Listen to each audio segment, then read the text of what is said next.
And we are live. Welcome to the Redbird Redzone podcast. My name is Jackie. I'm steering the ship tonight in place of young William. I am joined by my co-host Mac and a lovely returning guest. Go ahead and introduce yourselves. Hello, hello, hello. Thank you all for joining us. My name is Mac, like Jackie so eloquently alluded to, and you can find me on Twitter at AZSportsFien. That's FIEN. And I'm Aaron. You can find me on Twitter at @TheTrolleyBully. Well, What's going on, man? How you been? Not too bad, not too bad. How about you guys? Good, good. Thanks for jumping on with us again. yeah, Always a pleasure. we're so thankful to have you. I wish we could be talking about a dub, but at this point, I don't even think we're caring about the dubs anymore. We just want the draft pick, right? I do. Yeah, I just want the draft pick. we're at number 5 right now, and who plays this weekend? It's the Broncos, right? And The Rams. Yeah. So one of those losers. If we lose, we should definitely be dropping down another spot. So, and unfortunately, that's where we are at, and it's going to be Trace McSorley making his first start of the year. But before we jump into that, how's your guys' day going? Anything interesting going on so far in your lives on this beautiful Wednesday night? Well, let me just tell you guys, as I was saying earlier, I had my company Christmas party today. So I get there, not even a hi, hello, how you doing? The first thing that was said to me when I walked in the door was, "Oh yeah, go ahead and, make yourself a plate, but you're only allowed to serve yourself two shrimps." Two shrimps. And then it wasn't just like, like they're not monitoring the food. This bitch really stood there and made sure we only took two shrimps per person. The fucking shrimp sheriff. The SWAT of seafood. Was there at least alcohol or anything like that?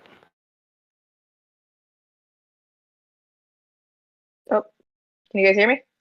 Yep. Can Sorry, you hear guys, us? Yeah, I had to mute my computer real quick, so I No didn't worries. hear anything you guys just said. Did they have any alcohol at least? Say they had just like a little bit of alcohol. Not even alcohol, but just like not even no alcohol, no sodas. It was just water. So are you saying you're a little grumpy tonight? I'm a little grumpy. I'm about to polish off my first beer, and What then you we have sipping to on? talk about. I got me a blue moon. No tits this week? No tiddling beer. No slob on my knob. Aaron, what are you sipping on? Might be lame, but I am drinking water, actually. How do you like your water? Iced, uniced, lemon? No lemon for sure, but iced or room temp is fine. Hot is disgusting, but as long as it's room temp, I'm good. Okay.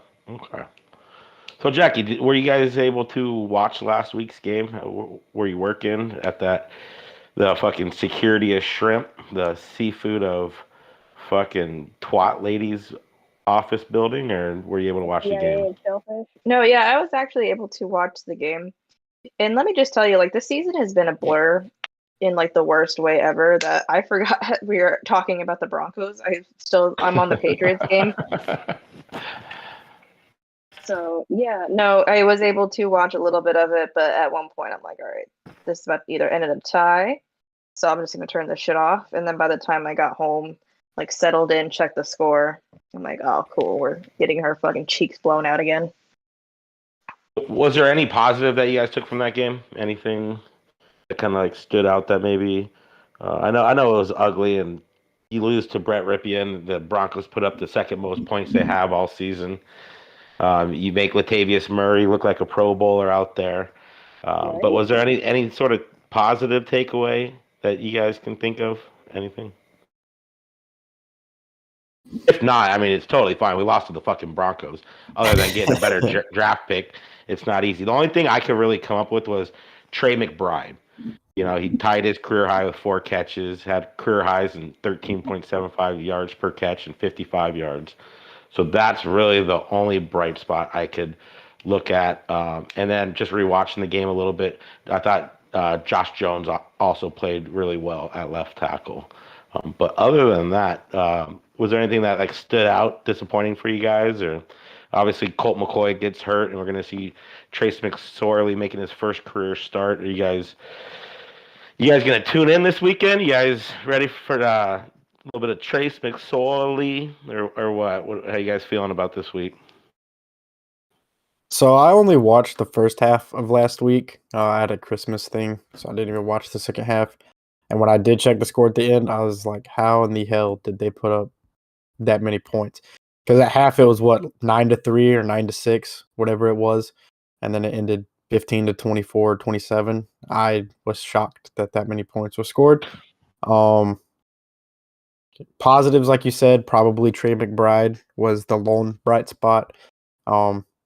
Josh Jones, I've been high on pretty much this whole time at tackle. He's obviously not well at the guard position at tackle solely, though. I am interested to see how he would do at right guard because I don't know if y'all saw the Justin Pugh interaction on Twitter, but he was saying that having a natural left tackle try to play right tackle is actually very difficult. So with us assuming Beachum is gone or closing to the end of his career and trying to slide Jones into the right tackle position and have Humphreys play left tackle, I don't know how well that's going to work because I think Josh Jones is a natural left tackle, not right tackle. So I think that transition would be interesting to see. Yeah. Yeah. Is there anything, Jackie, that you want to comment on? Whether it's something Aaron said or something that maybe you saw?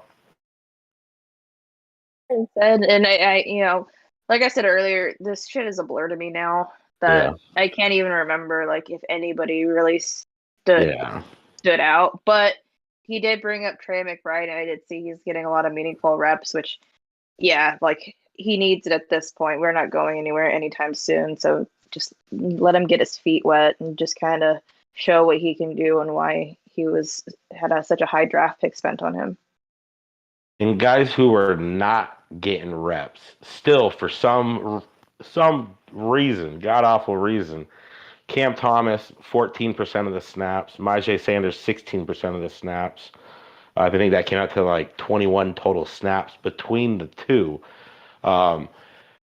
If we're gonna look at guys who could play less for them to fit in, so if you go back and rewatch the game, I don't know if it's just me or I'm just starting to yell right there. Sorry about that. You have Isaiah Simmons, who, if you go back and rewatch the game, he played mostly outside linebacker. So that's where Myjai or Cam Thomas would be playing typically, which it still kind of baffles me that Tanner Vallejo and Ben Neiman, Tanner Vallejo played 54% of the snaps, Ben Neiman 28%. Add in Zeke Turner's snaps at linebacker, that's 94% of the snaps right there. Basically at inside linebacker, where if you're going to move Isaiah Simmons, I don't know about you guys. Are you guys worried that Isaiah Simmons could be next Hassan Reddick? Do we know right now where Hassan Reddick or Isaiah Simmons' greatest strength is? You guys know, what is your opinion on that? So, first off, going back to Myjai and Cam Thomas's snaps, that is the one big negative I have on Vance Joseph. I actually think he's doing a decent job giving the talent on that side that he's given, but the lack of their snaps is really making me mad because at this point in the season, our season's over. We're not going to the playoffs. Why would you not play your rookies as much as you can and see what you have? So that way you know what to address next season. But that's just angering to me. And honestly, I don't know if we know Isaiah Simmons' best role yet.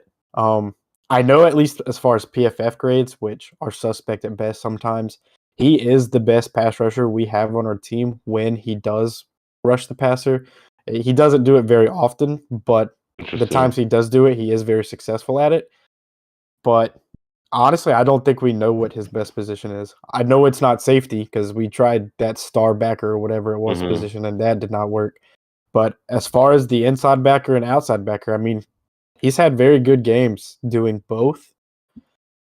I mean, I think unless we get a different defensive coordinator in here, he's going to Who just might not continue. know. Yeah, he's just going to continue to switch back and forth between different positions because Vance isn't willing to put him in a single position. I have him here about just going off of nothing official or anything, but about 75% of his snaps are at outside linebacker. Not a lot of rushes, not a lot of pass rushes. Mostly, just covering that tight end or the running backs out in the flats. I only have him once or twice starting possessions at inside linebacker, and about 2 or 3 times at nickel. So they still have him all over the place. And I don't know, Jackie. Where do you think he's probably best suited, or do you think we're failing him right now, or what's your opinion? Because we just saw Hassan Reddick get named to a Pro Bowl today, and he's having a hell of a year for the best team in the NFL record-wise, the Philadelphia Eagles, and they love him over there. I'm scared to death we're going to do the same thing with Isaiah Simmons and not really figure it out until it's too late, and then he's going to walk, and we're still going to be in the need of another fucking linebacker or two. But how do you feel, Jackie? I agree. I think he's almost a Hassan Reddick 2.0.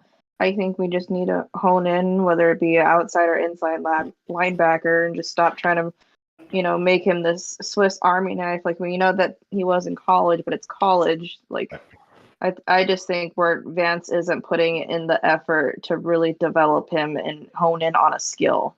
Yeah. Yeah, and my whole point of bringing up the inside linebackers, I know Joe alluded in the comments, Neiman hasn't played bad. And honestly, it's Vallejo getting 54% of the snaps at inside linebacker, and we're wondering why we're still getting gutted in the run game. Just watch any plays, and you see how easily they get to the second level. What I would like to see more would be Isaiah Simmons and Zaven Collins playing next to each other, more middle linebacker, and to get more reps from Majay and Cam Thomas. Then you also have Marcus Golden playing 71% of the snaps. You're probably not going to bench the guy. Fucking slow. Yeah, you're probably not. I don't see Vance Joseph being that type of coach who's going to bench the veteran. But D. McKay's getting 20% of the snaps, and he's probably my biggest disappointment from preseason. Preseason, he was the guy. He's got zero sacks this year, which is super disappointing. But he's still getting more snaps than Cam Thomas and Myjai Sanders. I do think Marcus Golden's time as a Cardinal is probably coming to an end. He's got a $1.1 million dead cap if we cut him this offseason, which if we keep him, he's got a $4.1 million cap hit, which isn't terrible, but it's looking more and more like whoever the GM is or whoever's making the calls are going to have to be creative to find some money, because there's a lot of guys coming off the books this year. I mean, starting with J.J. Watt had, 3 sacks? Hell of a fucking game. I'd love to bring him back, but it's got to be at the right price, especially if you're bringing Zach Allen back. It's hard to bring back both and also fill holes. So it's definitely going to be an interesting offseason, but Myjai Sanders and Cam Thomas are 2 guys. It's like a fireable fence here when you're out of it. You're out of the playoffs. You got these young guys, and they're not playing any snaps. It's like beating our heads into the fucking table year after year, it seems like, with Vance Joseph. So that's kind of all I got to say about that. Sorry for rambling. So would you fire Vance Joseph at the end of this year? Yeah, I think if there's a new GM who comes in, especially if he's coming from outside the organization, he's probably going to want to bring in his coaches anyways. How do you feel, Aaron? Would you fire him? So I went back and forth with myself on this. I believe he's on the last year of his contract too, so it wouldn't technically be a fire, but you'd let him walk. Yeah, because he was the only one that didn't get extended. Mm-hmm. So I've went back and forth with myself on this because I think he's doing about as good as a job you could ask for. I mean, we have the least paid defense in the entire NFL, which is unfortunate for him because honestly, I think he does better with the talent we give him than what Cliff has done with the talent that we've given him. So I kind of would have liked to have seen what Vance could have done if we actually provided him the talent for him to succeed with. But at the same time, we've seen the exact same, points that piss us off year after year after year, not playing rookies, playing soft zone. I know edge rushers have to drop into a zone. I get it's a scheme. I get it's a play. You have to do it. but he just does it so often to guys that are pure pass rushers. Maybe he should find guys that fit that skill and play him there versus trying to use say Chandler Jones to drop back when he's shown you time and time again he can't do it. So it's more like he's trying to make the players fit his scheme versus fitting his scheme to the players he has, which is the sign of the best coach, is fitting your scheme to the players and not vice versa. Or, drafting the players that would already work in your scheme, but we haven't done that either. No. How do you feel on that, Jackie? Said Aaron. I am okay with letting Vance walk. And I've sung Vance very high praises. He's made the great halftime adjustments. He's done pretty well for what little talent he's been given this year. But it's still the same issues. It's the soft zone. We can't seem to stop the run. We can't seem to rush the passer. I'm just ready for a full cult reset, clean house.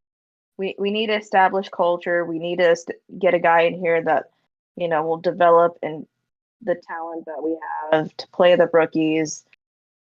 It's just we need to start over.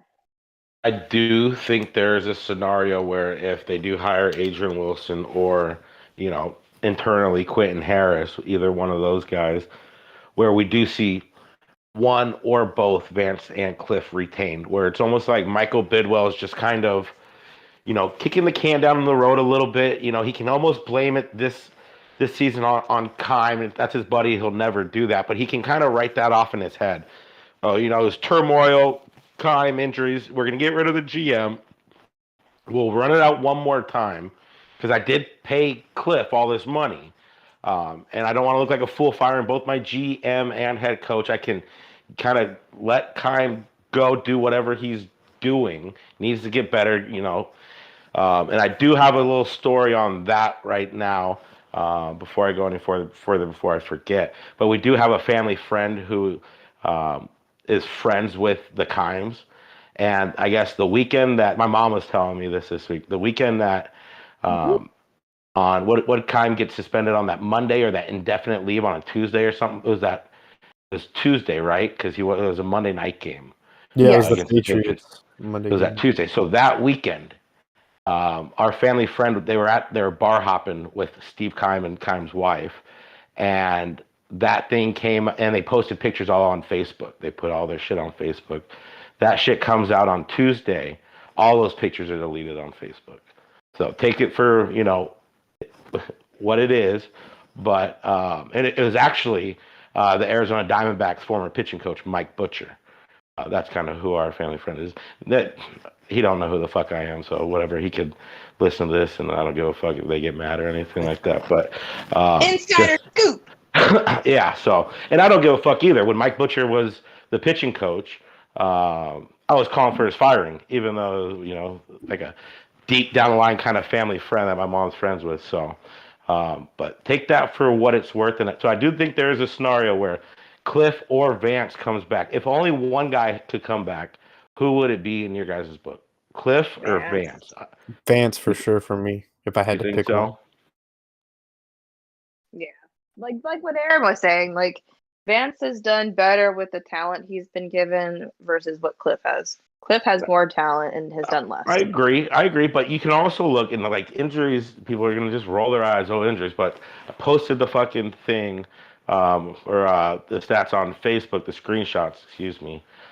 Cardinals only have one active player right now on offense who has played over 65%, or at least 65% of the snaps this season because of injuries, and it's Kelvin Beachum. He's at like 97%.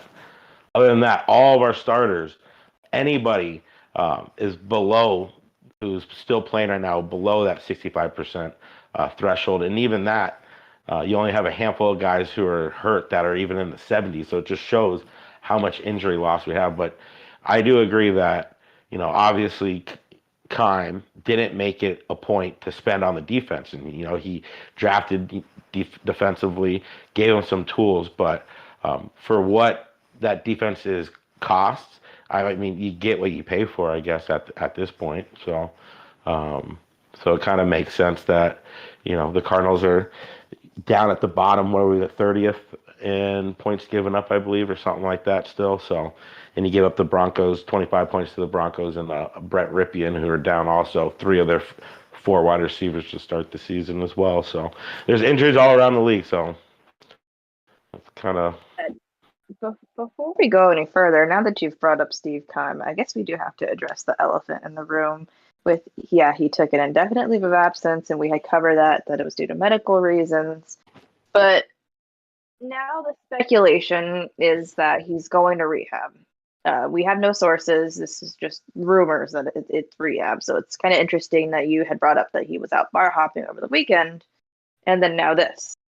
And then Sean Kugler, who's meeting with, was a litigation or something. I don't know these legal terms. I just know that now he's claiming. Are you banging a lawyer or something? Don't you have a Tesla? Shouldn't you know these? No, I have a Tesla, but I'm not banging a lawyer. Something about it's a case of mistaken identity, and he was wrongfully fired. And then you kind of put a picture of Sean Kugler and Steve Keim side to side, and the similarities are pretty damning. And then you realize that the Cardinals have a thing for hiring white, bald guys that are a little on the heavier set side. All right, Michael Bidwell has a type, so that's what we know. Is that what you're saying? So Michael Bidwell has a type. What do you guys think of all the rumor mill that's going on? I think it's either Sean Kugler grasping at straws, or he knows that there's no like hard evidence or proof. He's just trying to save face, but it just feels kind of all gross all around. And I know anybody who has like a law enforcement family member or anything, they'll always tell you, there are no such thing as coincidences. So it just really is odd that Keim goes to indefinite leave of absence on the same day that he filed those litigations. So that Kugler filed those. So it's gross, and I am, if one thing I'll say is if Michael Bidwell didn't, dot his I's and cross his T's and loop his P's and whatever. Which I think he did. You have to believe he did when he's a former federal prosecutor. He's not going to go willy-nilly, especially when you're in a different fucking country. And it would be like this is Michael's ownership on the line if he is covering for Keim, which I don't believe he is. But if he did, then that is, not only the Suns having a new owner, the Cardinals will have new ownership too, if that is definitely the case. But to me, it kind of sounds just more like grasping at straws from Kugler, trying to save face, bringing up his wife. And, obviously this is news that could ruin a family. So you're going to do anything in your power, especially if they didn't, have any hard proof and they really just let him go without substantiated evidence, and that is one thing. But it's hard for me to believe that Bidwell would get rid of him like that without doing his due diligence. I brought up a good point here too that I do want to mention that Sean Kugler himself didn't cite Steve Keim. It's who reported the news, or somebody on Twitter had tweeted that this is kind of like odd timing. But he did say mistaken identity, right? Yeah, mistaken identity was cited by Kugler, but not specifically Steve Keim. Right. Tongue in cheek, essentially. Yeah, but I mean, like, if in these types of situations, if the truth is there's something did happen, and I feel for whatever the person, the victim involved in this, because we can go back and forth with who done it, but there is a real victim out there. So for her sake, I hope she gets justice. But Aaron, what do you think of all this? Oh, Joe said allegedly the security footage, and why has TMZ not released this? Got their hands on that? Yeah. So pretty much agree with what you all were saying. Keim, first off, if he is in rehab, I hope he gets better as a person, fixes himself. Alcohol shouldn't be something that destroys somebody's life or family. I do want him gone as a GM, but I don't want him to lose his life to something like that. I hope he gets healthy and better. for whatever it is that he's getting help with. For the Kugler thing, like he said, all of our thoughts go to the victim because regardless of who did it, there's a victim. If Kugler did it and he's trying to push blame to somebody else, I think that's pretty fucked up. If he didn't do it and the Cardinals blamed him without hard evidence, I think that's also pretty fucked up. So I think they know the truth, in my opinion. Like you were saying, he is a prosecutor or was. I don't think they would just fire somebody without proper cause. I think they had witnesses most likely. Like Joe said, if there was security footage, I guarantee you they've seen it. So I don't think they would just jump to firing someone at the first, little rumor. There had to be some sort of witness, some sort of something, some sort of substance there, They wouldn't just randomly come out and fire them based off of one random report if there wasn't hard evidence, in my opinion. Well, man. So now that we're on the subject of GMs, I thought it would be kind of fun if we can just kind of play GM a little bit and, going into next season, what moves are you guys making? We'll start with head coach because it's trending in the direction of we're getting a new head coach. There's articles written almost every day saying like these coaches are on the hot seat, these coaches are on the way out. So assuming Cliff's out, who would, given the lists of top candidates, obviously we're going to say Sean Payton's number one priority. But if Sean Payton's off the table, who would you guys want? So I mean, for wish me, list. My next wish list, would be Jim Harbaugh. So, okay. But sorry, go on. No, you're good. That he was going to be on mine too. So I was going to say my top two candidates would either be Jim Harbaugh, and I don't typically like going the college coach route, but he had sustained success not only in the NFL but in the NFC West. So he is familiar with this division as well. Yeah. Yep, he is familiar with the division. All that goes pretty far. My second other option would be DeMeco Ryans, who's the DC for the San Francisco 49ers. I know a lot about DeMeco as he went to Alabama, which is my college team, so I know a lot about him. He's a great player. He's a great guy, and he's a really, really good coach. As you know how good the San Francisco 49ers defense is, their scheme's amazing.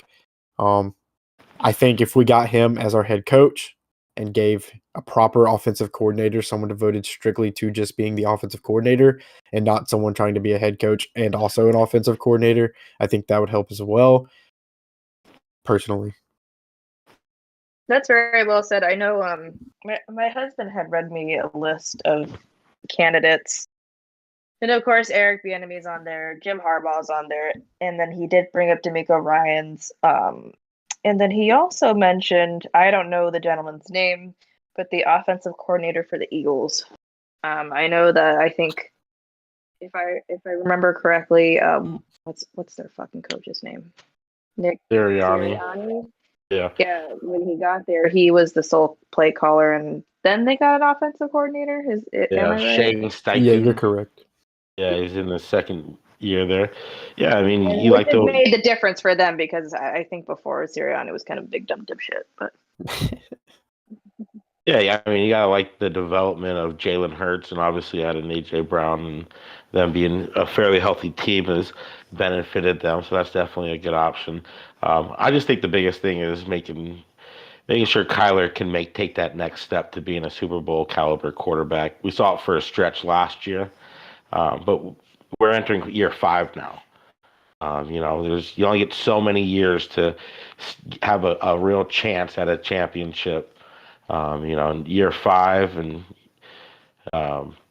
we haven't seen the greatest bill of health these last seemingly 3 years down the stretch. So you got to make these years count sooner or later. And you were talking about Justin Pugh a little bit, and he made comments, about quarterbacks' caps being, you got to win when their cap is low. And next year is really the last year where Kyler's cap is kind of in that threshold where he's talking about. Otherwise, it skyrockets. So, next year, no matter who the GM is, it's going to be a very important year. And the only way I would lean to Jim Harbaugh the most. I know, there's been hearsay he might go to the NFL, and I don't think Bidwell would be spending top dollar to probably get him, but that's just on my wish list right now. And I know as the season kind of winds down, and if Cliff really does get fired, then we'll delve into a little bit deeper with more candidates. But the biggest thing with Jim Harbaugh to me is just his work with quarterbacks, from starting with Andrew Luck at Stanford, and then even going to like Alex Smith, or even Kaepernick's best years as well. So that's definitely the route that this franchise, I think, in Kyler Murray needs kind of a proven head coach that can, or at least an offensive mind. I guess he doesn't necessarily have to be the head coach, but like you said, Aaron, if you get a guy devoted just to the offense, I think that could work as well. Yeah, so those are some great candidates. And then my husband and I kind of like debated a little bit, like, as a head coach, would you want someone that's more of an offensive mind or a defense? Yeah, I mean, personally, I would go offense. Last time we went defense, we saw what those results were with a young quarterback, and I just think you need a guy to come in here who's going to, have a commanding presence, and someone that Kyler can respect. And not a lot of those guys are just like OCs walking around. That's essentially what Cliff basically is. Considering Cliff doesn't take tough fucking questions. All these, moves and firings happen, right after he gets done with media availabilities, it seems like every week. So, Cliff is basically the de facto OC with a head coach title, because he has no pull within that organization, it seems like.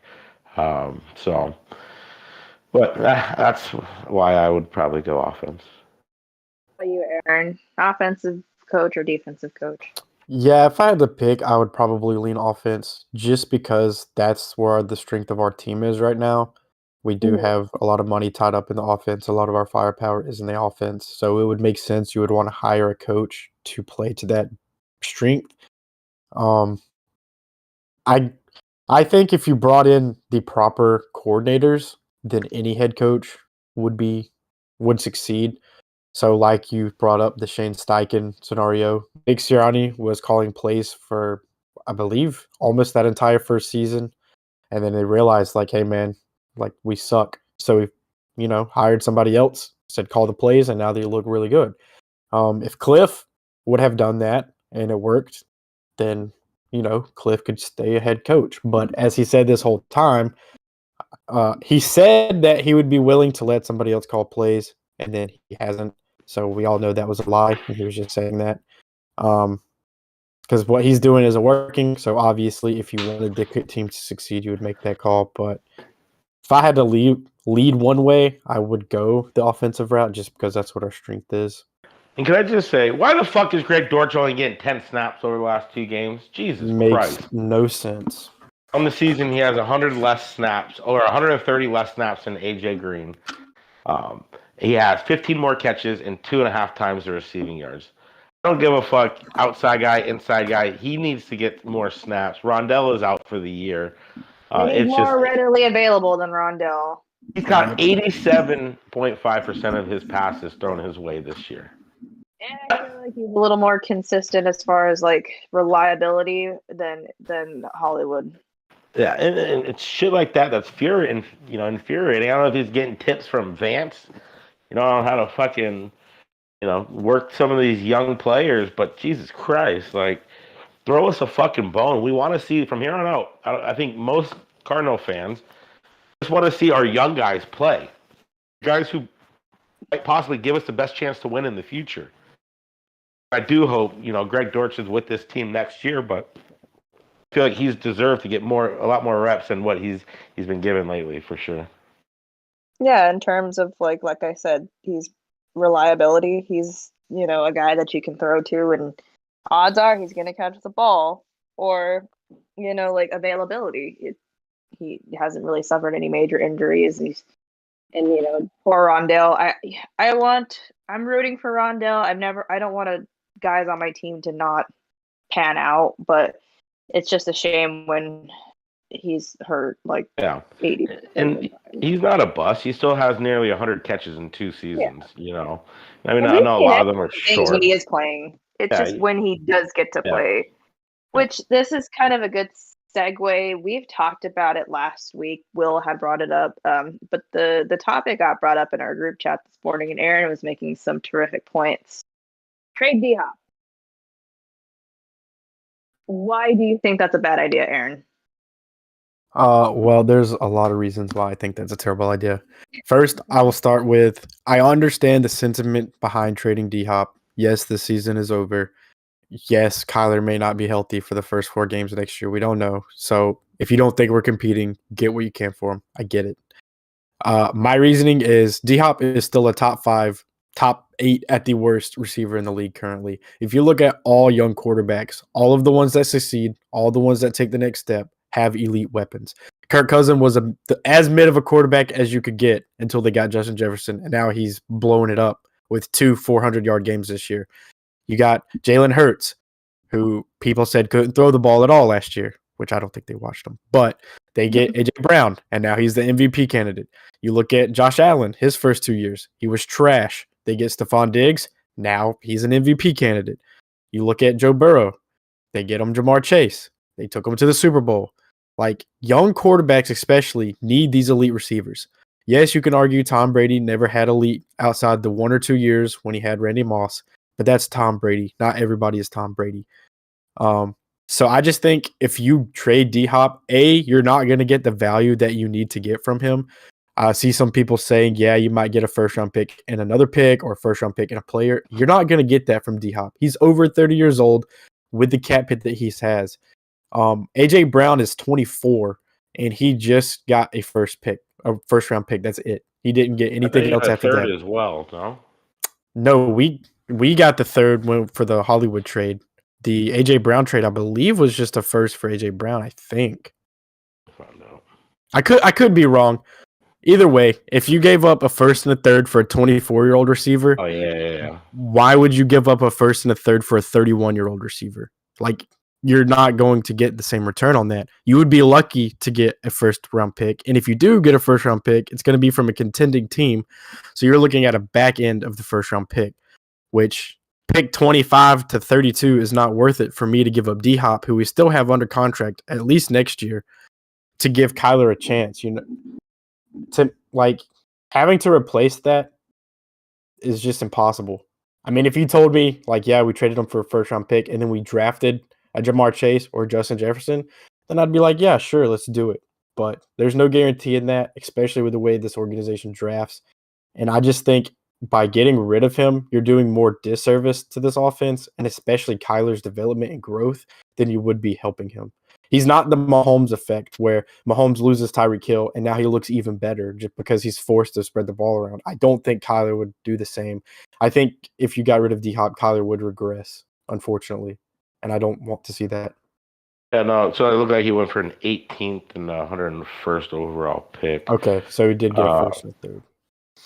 But I know I said last week, the only way I would trade him is you'd have to get a haul for one, but you'd also have to have a viable backup plan. You can't go in to next season expecting Marquise Brown, Hollywood Brown to be your number one and expect better results than honestly we saw without D-Hop earlier this year.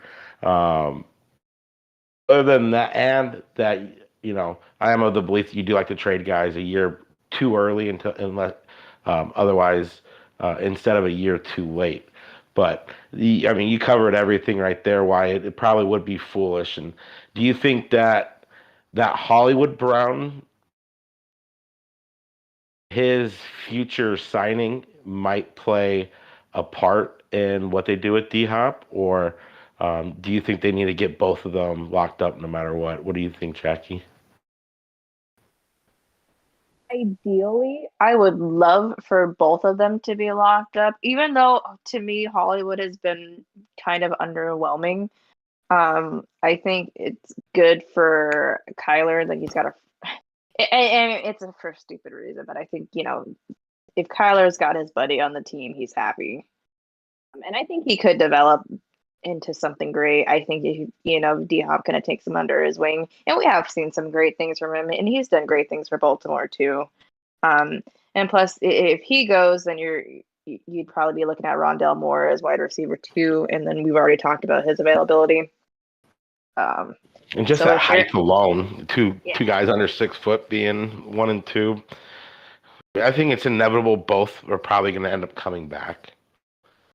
And that's going to, if you are going to, have a new coach, if it's not this year or the year after, that only makes this job more attractive having DeAndre Hopkins. And I mean, it's probably in our best interest to definitely hold on to him. Only way you could do it, though, is if you're getting a haul, and that includes actually having a legit viable number one option. But like Aaron said, that's not gonna happen, or any chance, real likelihood of happening. Yeah, I just had to ask that. I know we covered it last week, but when it got brought up earlier in the group chat, Aaron was spitting. So I'm like, you need to spit this facts on the pod. I will say, it almost feels like Hollywood has checked out these last 2 weeks. Yeah, and he's got maybe 50 combined yards on eight catches. Got a ball this week on a little out route where he turned and the ball's right on his back shoulder and he just throws his left arm up, trying to one-hand it, and then he just clanks it. It's kind of disappointing, but yeah, I know he's just getting off an injury as well, so I'll cut him the benefit of the doubt, especially when you're with a backup quarterback and a third-string quarterback. Yeah, that's what I was about to bring up too.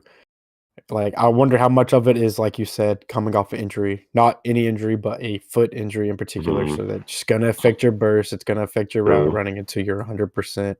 Also, like you said, second and third string quarterbacks.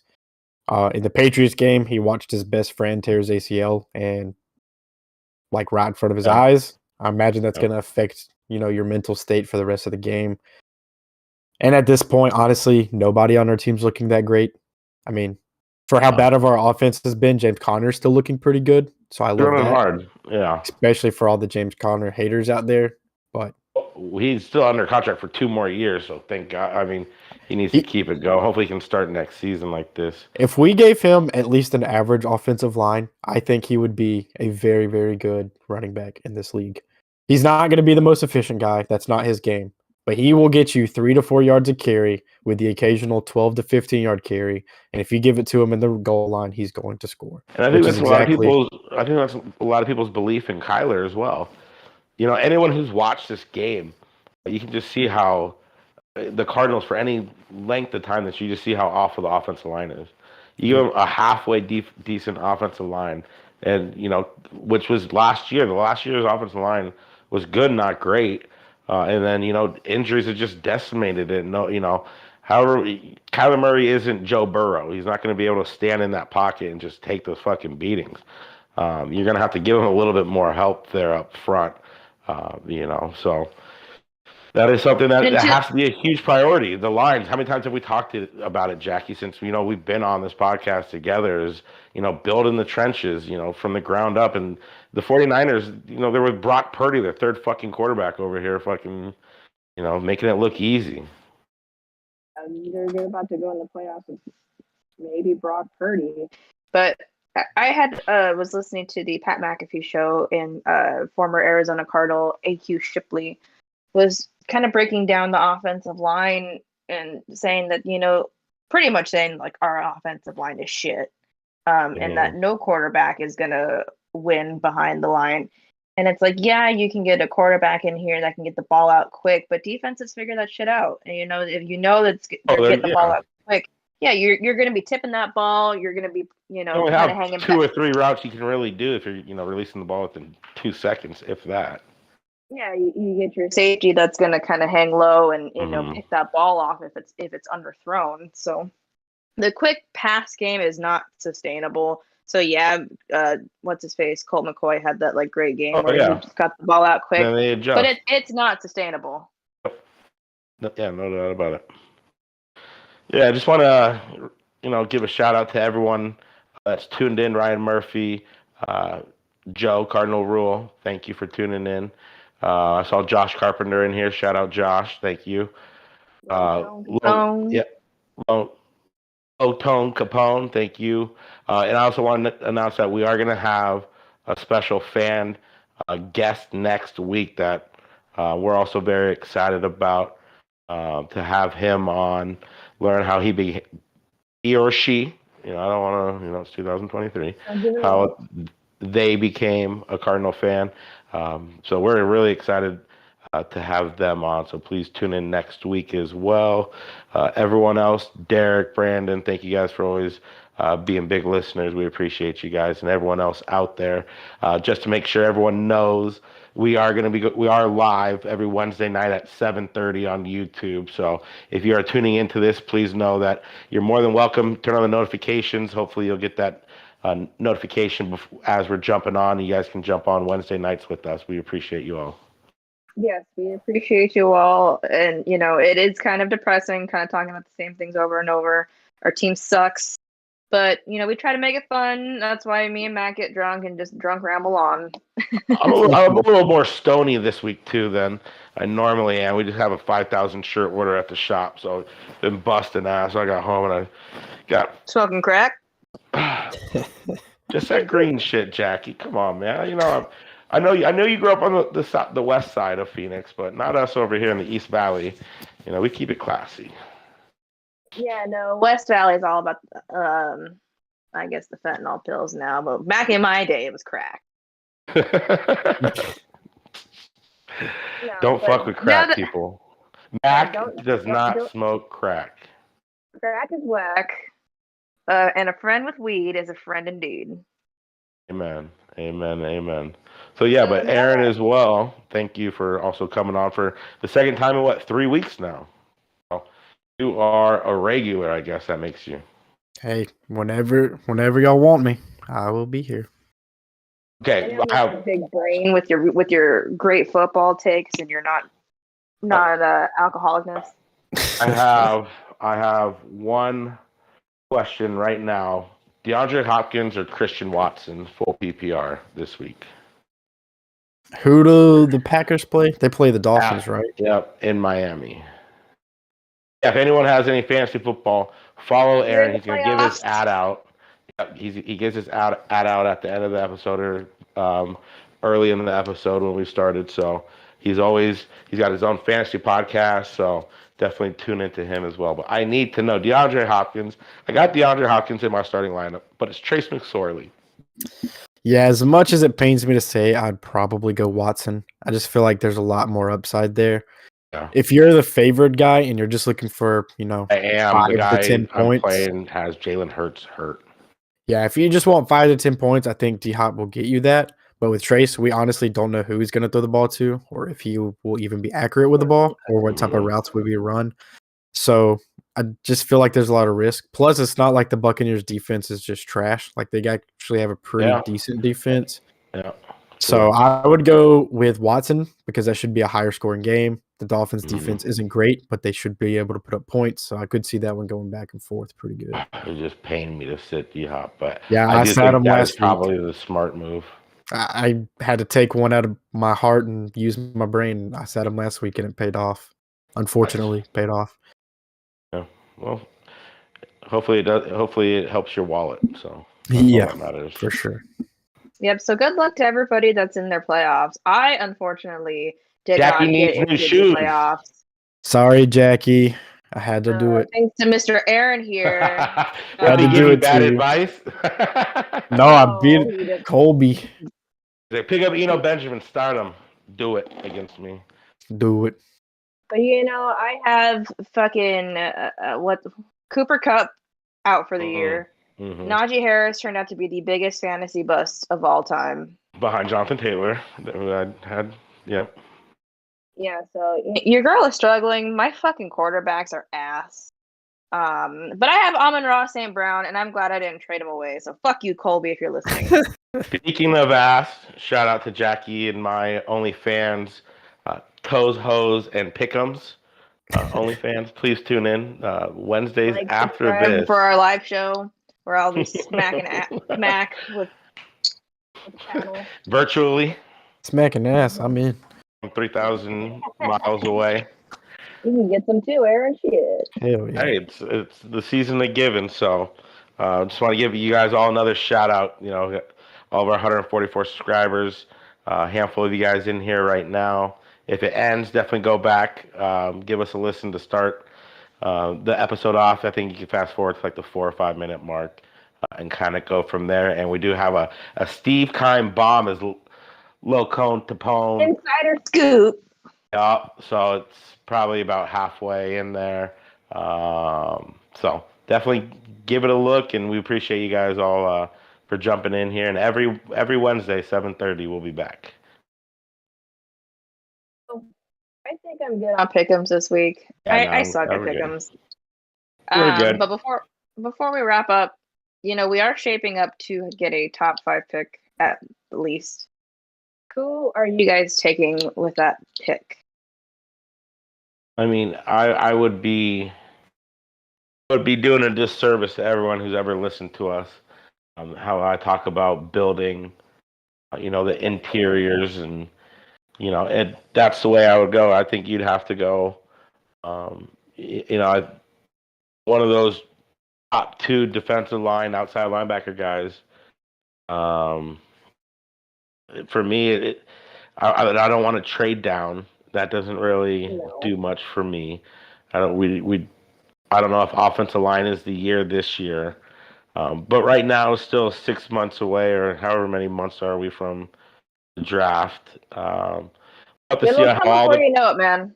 Yeah, we'll have to see how all the combines go and everything. But I mean, you just got to start in the trenches, I think. And right now, it seems like it's pretty heavy on the defensive side. So that would be the way I would be leaning. What you got, Aaron?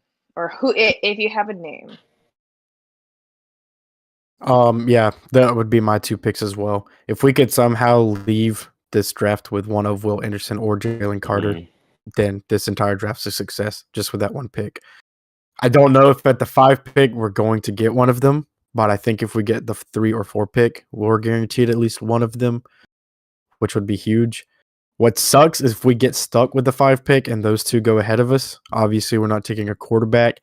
And then honestly, everything after that's kind of a reach. So at that point, you're looking at like cornerback would be Keely Ringo, which he's projected around 12 or 13. So you don't really want to take him at 5. You look at the tackles, but we don't need a tackle. We have 2 good tackles. So taking one in the first round would kind of not be great.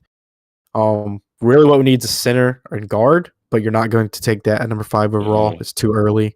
So really, if we get stuck at like 5 or 6 and Will Anderson and Jalen Carter go, then I would be fine with trading back at least around to the 9 or 10 spot, maybe pick up an extra 2nd or 3rd round pick, and then taking one of Keely Ringo or someone like that.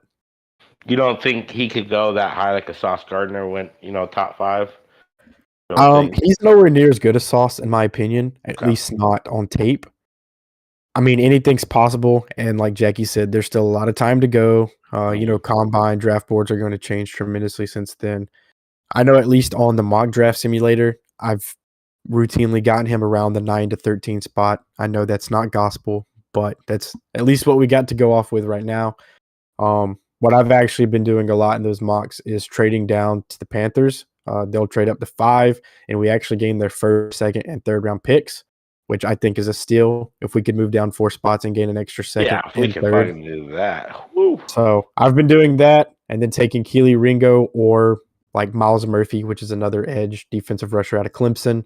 So I've been taking one of those 2 guys and then just stacking like cornerbacks and interior defensive line through the 2nd and 3rd extra rounds that we get. And that's why these last 3 weeks are so vital too. It is. You need to get Myjai Sanders and Cam Thomas these reps. You got to see, who might be on the verge of popping in year 2, because you can't go into next year giving them these 15% of the snaps per game down the stretch here, and then thrust them into a full-time role or draft a guy ahead of them, and we don't see, it stunts their development, or so it's just frustrating. I think we all want to see more of those 2, because that could solve an issue right there. You could, if Jalen Carter's on the board and you're like, okay, we have Myjai Sanders and Cam Thomas, we're good there. Then you go after Jalen Carter. It makes that decision a lot easier. But Vance Joseph, and see, why are you the way you Vance are? thing, Like, even if we were to draft Jalen Carter or Will Anderson, who says they even play? Because Vince Lecky Joseph doesn't Fotu, play you're out rookies. there. Lecky Fotu, you're still in there. Keep going, bud. You're good. Dexter Lawrence, you're off IR. Get in there. Yeah. Fuck. But for real, if you guys are still listening to us as Cardinal fans, we appreciate you. You guys are the shit. You guys are the real deal. You know, it's late in the season. You guys are the tip. You guys are the tits that Jackie was drinking 2 weeks ago, whatever that beer was. You guys are that beer. Hey, there you go. Yeah. Well, I'm about fresh out of beer. I think Aaron needs to be our new GM going forward. So I'm ready to get out of here, unless you guys have some final thoughts. I'm good. Yeah, no, I think it was a good episode. I hope Will was having fun wrestling with the boys on Wednesday night. Playing Naked Twister in his dorm room. I do have to ask though, real quick. I guess that you go ahead and plug yourself, Aaron. You do your Fantasy Bros YouTube channel. Since fantasy football season and football season's kind of at a wrap now, are you guys going to be doing any more content for that channel? Yeah, so we do have a channel. It's called the Fantasy Bros.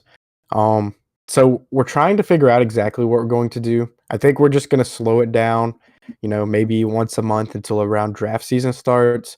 Then we're going to hopefully produce like player breakdowns of the top potential players. So like the top few quarterbacks, the top few running backs, top few receivers, break down their film, break down how we think they're going to perform. And then once draft season actually happens, that's when we're going to start hitting it heavy again. Speculating, after the players get drafted, et cetera, et cetera. Because, I mean, from now until then, there's really nothing to say. Wise, at least.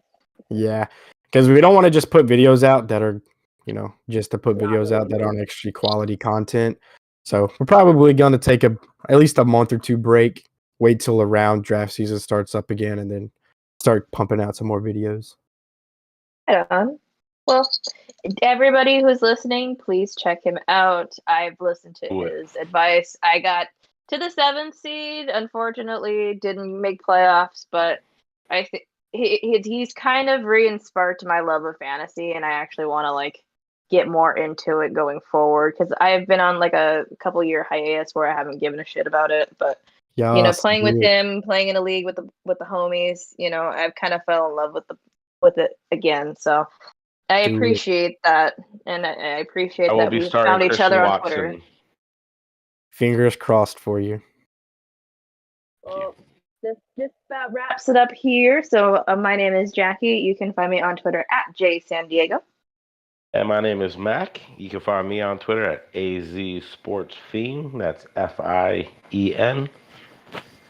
And I'm Aaron. You can find me at Twitter at TheTrolleyBully, TheTrullybully. Follow him. Do it. Yes, do it. And this has been another episode of the Redbird Redzone podcast, and we are out.